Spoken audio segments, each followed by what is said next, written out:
Me abofeteó con el vestido blanco de gala, el día de mi boda, delante de 280 invitados, directores ejecutivos, comandos de élite, generales, mis hermanos y los miembros de su consejo. Y después se burló de mis medallas. Dijo que eran una tontería.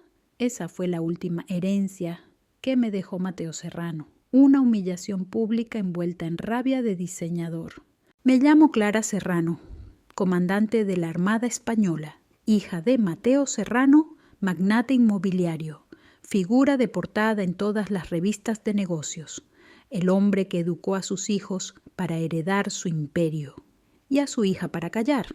Pero yo no callé, ni cuando me desheredó por elegir el uniforme, ni cuando ignoró cada ascenso, cada misión, cada noche bajo fuego enemigo, y mucho menos cuando intentó aplastarme, una última vez, frente a una catedral llena de personas que habían sangrado a mi lado. ¿Quieres saber cómo llegamos al instante en que mi prometido, Ángel Ruiz, le sujetó la muñeca y lo cambió todo? Entonces tienes que entender qué vino antes de la bofetada, porque aquello no fue una ruptura, fue un ajuste de cuentas. Escuché el golpe antes de sentirlo, un estallido seco que cruzó la nave como una descarga. Rebotó en los vitrales y las piedras antiguas, desgarrando el silencio como un látigo. Mi mejilla ardió, pero no me moví. Permanecí erguida, firme, como tantas veces en Kandahar, como en los puentes del sur del Pacífico. No era la primera vez que mi padre intentaba derribarme. Solo era la primera vez que lo hacía delante de 280 personas. Yo estaba justo en medio del pasillo central de la Catedral de San Juan, en Houston, vestida de blanco naval, con decoraciones sobre el pecho. Y el hombre que me golpeó no era un enemigo del frente, era mi padre, Mateo Serrano, presidente del Grupo Inmobiliario Serrano, ídolo de las finanzas, el mismo que jamás respetó el mundo que yo había construido. A mi izquierda, trajes oscuros, relojes de lujo, labios sellados por conveniencia. A mi derecha, uniformes con cicatrices, prótesis de guerra, ojos endurecidos por la batalla. Y entonces se levantó mi padre, bloqueando el pasillo como una estatua de mármol con ropa de diseñador. Su voz cortó el aire con precisión quirúrgica. «Quítate esas medallas ridículas». No discutí, no supliqué, solo respondí «no». Entonces levantó la mano. Y no fue solo un golpe en la piel. Fue un ataque a cada misión, a cada noche sin dormir bajo tiendas de campaña, a cada voz que grité por radio esperando que el amanecer llegara. Golpeó a su hija y al mismo tiempo al respeto que ella se había ganado con sangre. Ni siquiera me había movido cuando Ángel dio un paso adelante. No gritó, no hizo escándalo, solo levantó su brazo y sujetó la muñeca de mi padre con firmeza. Su voz fue baja, clara, letal. «Acabas de golpear a una oficial condecorada de la Armada Española». Y entonces todos se pusieron de pie, los 280 invitados. No por protesta, no por alarma, lo hicieron como testigos. En ese instante ya no era la hija de Mateo Serrano. Era yo, dueña de mi nombre. Crecí en una mansión, o al menos eso parecía desde fuera. El palacete de los Serrano, en el barrio más caro de Madrid, salía en cada revista de lujo.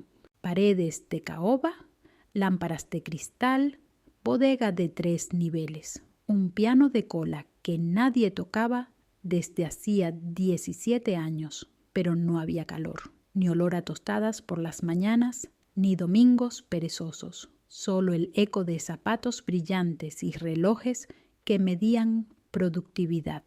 Mis hermanos, Bruno, Marco e Iván, eran el trío de oro. Camisas personalizadas desde los 3 años, clases de golf con papá, simulacros de bolsa antes de la adolescencia. ¿Y yo? Te juzgarán por el hombre que te cases, no por lo que logres, me decía Mateo Serrano, sin siquiera mirarme a los ojos. Mi madre, Lucía Vargas, era distinta. No lo enfrentaba, pero dejaba pequeñas rebeliones en mi vida. Libros sobre Amelia Earhart, un cuaderno de cuero con una frase grabada: Vales más de lo que tu padre define. Una noche dejó discretamente un folleto de la Academia Naval sobre mi escritorio. La miré, sorprendida. Ella solo sonrió. No necesitas heredar nada, Clara. Solo necesitas vivir con verdad. Sonrió con dulzura. No necesitas heredar nada, Clara. Solo tienes que vivir con verdad. Aquel folleto se convirtió en mi amuleto. Lo guardé durante años como quien guarda una promesa secreta, hasta que, un día, lo envié por correo junto con mi solicitud a la Academia Naval. Recuerdo exactamente cómo era la cena aquella noche. Como todas las demás, cubiertos de plata, filete al punto, luces doradas y un silencio tan denso que helaba más que cualquier discusión. Esperé a que Mateo le preguntara a Bruno sobre su entrevista en Morgan Stanley. Entonces lo solté. He enviado mi solicitud a la Academia Naval. El silencio se rompió como cristal. Iván se atragantó con el agua. Marco rodó los ojos. Mi padre bajó el cuchillo. La mesa de roble crujió como si presintiera lo que venía. Si sigues con esta tontería militar, Clara, no vuelvas a poner un pie en esta casa, dijo sin pestañear. No lloré, no me justifiqué, solo giré la mirada hacia Lucía, mi madre. Ella asintió sin lágrimas, solo con una mirada que decía, puedes sobrevivir a esto.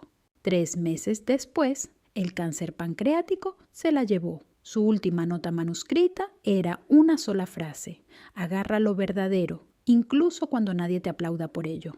Desde entonces, esa línea me acompaña a cada despliegue. La guardo junto a mi carné militar, detrás de la tarjeta bancaria y también muy dentro de mí, donde los aplausos nunca han importado.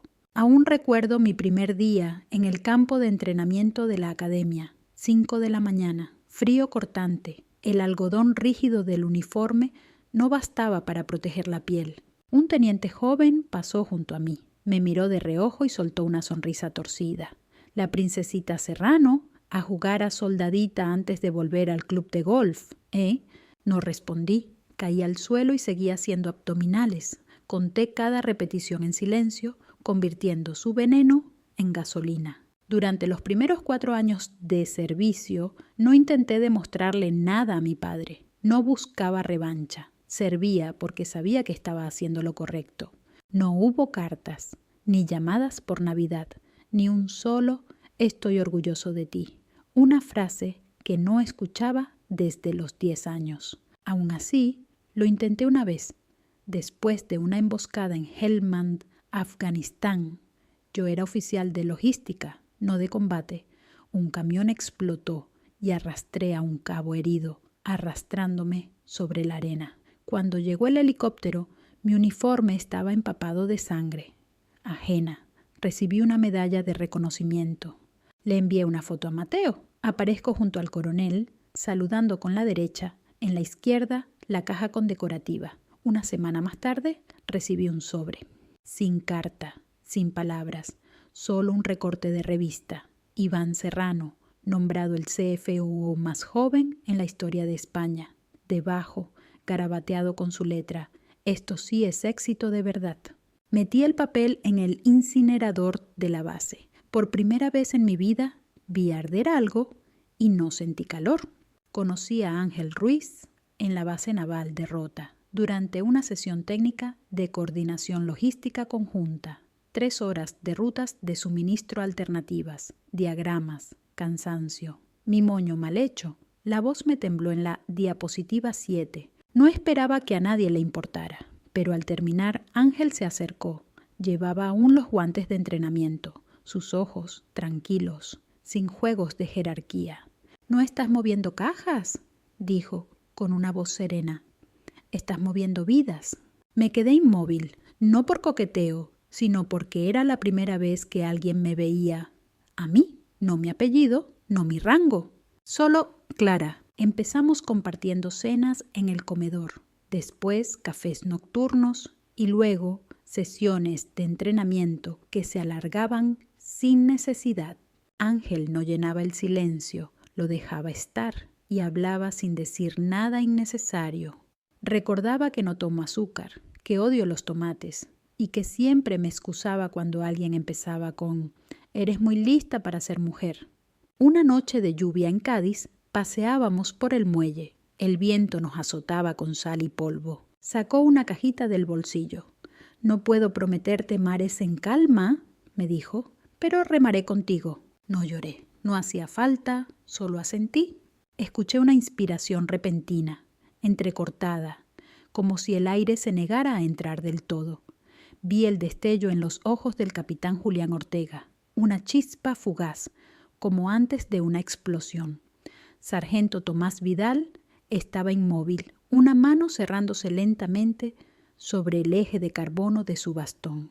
Pero antes de que pudiera moverme, incluso antes de retroceder un paso, él ya estaba allí. Ángel Ruiz no levantó la voz, no buscó protagonismo, solo avanzó, un paso firme, tranquilo, como si cruzara una línea que había esperado años en ser trazada. Extendió la mano, la misma que me sostuvo en turbulencias, que apretó la mía bajo el estruendo de rotores en zona de guerra, y la apoyó, firme pero serena, sobre la muñeca de Mateo Serrano. No hizo falta ejercer fuerza, la decisión ya estaba tomada.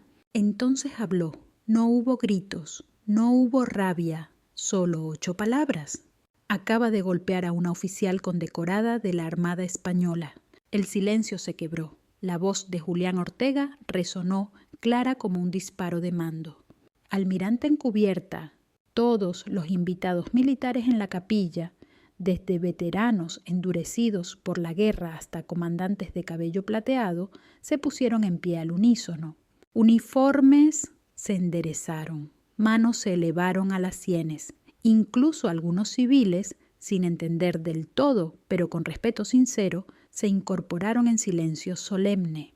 280 personas, muchos de los cuales habían brindado con Mateo Serrano en salones de cristal y mármol, ahora lo observaban como algo diminuto. El mismo hombre que era capaz de silenciar una sala de juntas con una mirada, ahora temblaba, atrapado aún por la mano de Ángel, pero ya no como magnate, solo como un hombre que había perdido lo único que no se recupera jamás, el respeto. Mi padre dio un paso atrás. Ángel soltó su muñeca con lentitud, casi con delicadeza, como quien deja ir algo frágil o que ya se ha roto. No lo fulminó con la mirada, no necesitó escupirle ni una palabra. Solo lo miró con la serenidad de quien ha visto la guerra real y ha decidido que aquello no merece ni una bala más. Esa mirada lo dijo todo, ya no queda nada que decir.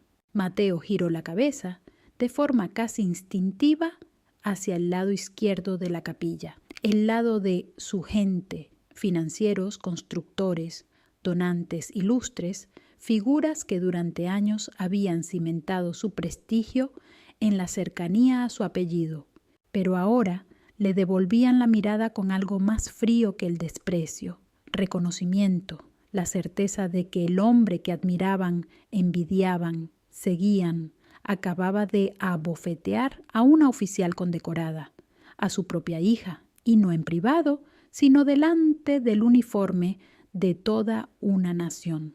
Nadie se levantó por él, nadie interrumpió a Ángel, nadie siquiera tosió. Mateo Serrano bajó la cabeza, no por remordimiento, sino por pérdida. Se giró, subió por el pasillo, atravesando nombres que alguna vez usó como moneda de cambio. Atravesó un silencio tan espeso que casi asfixiaba y desapareció por la puerta trasera. Sin aplausos, sin discursos, sin imperio a cuestas. Durante años gobernó mi infancia con una sola frase: no me hagas quedar mal. Y ahora lo único que dejaba atrás era el eco de un hombre que se había empequeñecido, sin que yo tuviera que mover un solo dedo. No lo seguí, ni siquiera lo observé marcharse, porque en ese instante comprendí algo que me había costado 32 años y 3 zonas de combate aprender. No necesito su aprobación para saber que tengo razón. Ángel volvió a mi lado, su mirada serena, su mano rozando la mía, no por sostén, sino por compañerismo. Julián y Tomás quienes habían caminado a mi lado más que cualquier familiar de sangre, se hicieron a un lado en silencio. Su papel estaba cumplido. La batalla ya se había librado y yo seguía en pie. Entonces el reverendo Miguel Herrera, con la voz tensa, casi quebrada, se inclinó hacia el micrófono. ¿Seguimos? No dudé, no miré atrás. Asentí firme. Sí, empecemos. La ceremonia continuó sin fuegos artificiales, sin teatralidades, pero fue auténtica y fue nuestra. Ángel me tomó de la mano, firme, constante, como la primera vez que nos conocimos en un campo de entrenamiento.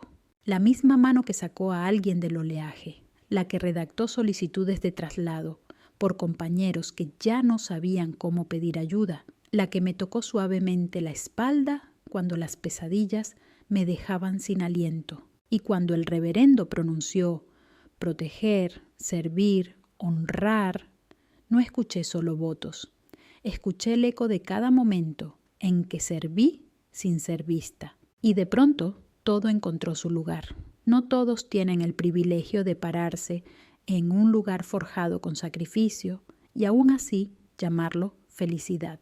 Después de la ceremonia, Ángel se volvió hacia mí. Ángel alzó la mano con delicadeza y pasó el pulgar por mi mejilla, que aún conservaba el leve calor del golpe que Mateo Serrano había intentado dejar como cicatriz. ¿Te duele?, preguntó en voz baja. Sonreí. ¿Ya no? No me miraba con lástima, me miraba con orgullo, con la calma del que sabe que se ha hecho justicia sin necesidad de gritar. No recordarán la bofetada, dijo, apenas un susurro. Recordarán cómo te mantuviste firme. No respondí, no hacía falta, porque sabía que tenía razón. La bofetada no era la historia era que no retrocedí, no me derrumbé, no me rompí. Ese instante no se trató de humillación, se trató de recuperar lo que era mío, mi voz, mi nombre, el espacio que tanto había luchado por ocupar, sin pedir permiso. Y por primera vez en mi vida sentí que ya no cargaba con el peso de tener que demostrar nada, solo caminaba en la verdad de lo que había llegado a ser. No era la hija de Mateo Serrano, no era una vergüenza familiar, ni una ficha en su tablero de negocios. Era Clara Serrano, y me recordarían por cómo me mantuve en pie, no por quien intentó derribarme,